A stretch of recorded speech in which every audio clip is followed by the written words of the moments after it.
ये बहुत ही grave crime है। इंडिया के जो रोबस्ट आइडेंटिटी सिस्टम में एक डेंट क्रिएट करके नकली आइडेंटिटीज़ बना के और उसके बेसिस पे जो पासपोर्ट लिया जाता है और उससे हमारे जो इमिग्रेशन सिस्टम है उसको भी, उसकी भी इंटीग्रिटी को ये चैलेंज करता है और साथ में जो ग्लोबल सिक्योरिटी सिस्टम है उसको भी चैलेंज करता है। जनरली इंडिया के जो पोरस बॉर्डर्स हैं जैसे कि वेस्ट बंगाल में और नॉर्थ ईस्टर्न स्टेट्स में या फिर जो सी रूट्स हैं उनका एडवांटेज लेते हुए इलीगली बॉर्डर्स क्रॉस करके फॉरेन नेशनल्स जो नेबरिंग कंट्रीज़ के हैं, स्पेशली बांग्लादेशीज़ और कुछ म्यांमारी रोहिंग्याज, ये इंडिया में इलीगली एंटर करते हैं और कुछ टाइम यहाँ पे रहते हैं, जैसे कि एक अपनी आइडेंटिटी भी बनवाते हैं, नकली फोर्ज आइडेंटिटीज़। इसमें एक कंप्लीट सिंडिकेट ऑपरेट करता है, डिफरेंट एजेंट्स होते हैं जो इनके अलग अलग काम करते हैं।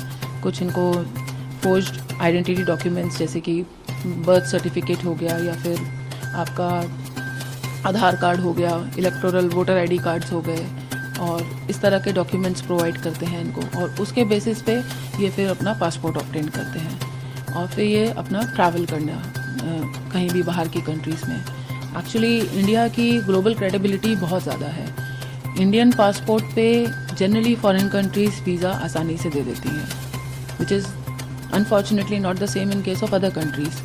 तो ऐसे में इन चीज़ों का फ़ायदा उठाते हुए कुछ क्राइम्स भी थ्राइव करते हैं, जैसे कि ह्यूमन ट्रैफिकिंग नेटवर्क होता है, वहाँ पे फॉरेन कंट्रीज़ में जाके अगर ये क्राइम में इन्वॉल्व होते हैं तो इससे हमारी ही जो ग्लोबल मैप पे हमारी इंडिया की इमेज ख़राब होती है।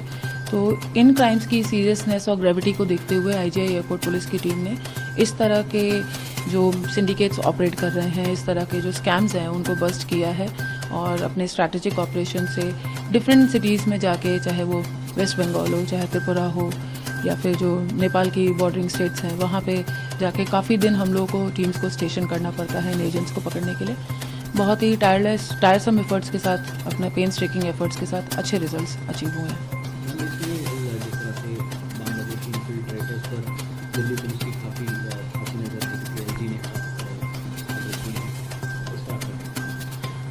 इस पूरे साल में हमने लगभग 13 बांग्लादेशी नेशनल्स को अरेस्ट करा है और उनसे जो इन्फॉर्मेशंस मिली और जो बांग्लादेशी नेशनल्स को जो नकली आइडेंटिटी देकर उनके पासपोर्ट्स बनवाते थे, ऐसे लगभग 15 एजेंट्स की अरेस्ट करी और उसमें खुद एक बांग्लादेशी नेशनल जो इंडिया में इंडियन आइडेंटिटी लेकर रह रहा था उसको भी पकड़ा गया है।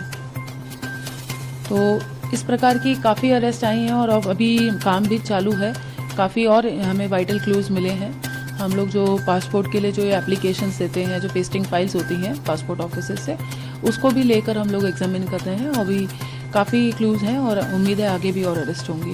इस क्राइम को लेकर हम बहुत ही ज़्यादा सीरियस हैं क्योंकि ये हमारे जो इंडियन इमिग्रेशन की जो इंटीग्रिटी है उसको भी चैलेंज करता है, साथ में जो हमारा एक ग्लोबल इमेज है उसकी छवि को भी ख़राब होने का हमें डर है।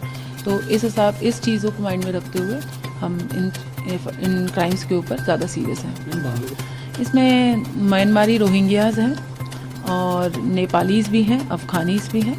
तो ऑलमोस्ट सभी जो नेबरिंग कंट्रीज़ हैं उनके नेशनल्स को अरेस्ट करा गया इस साल। चैनल को like, comment, share and subscribe जरूर।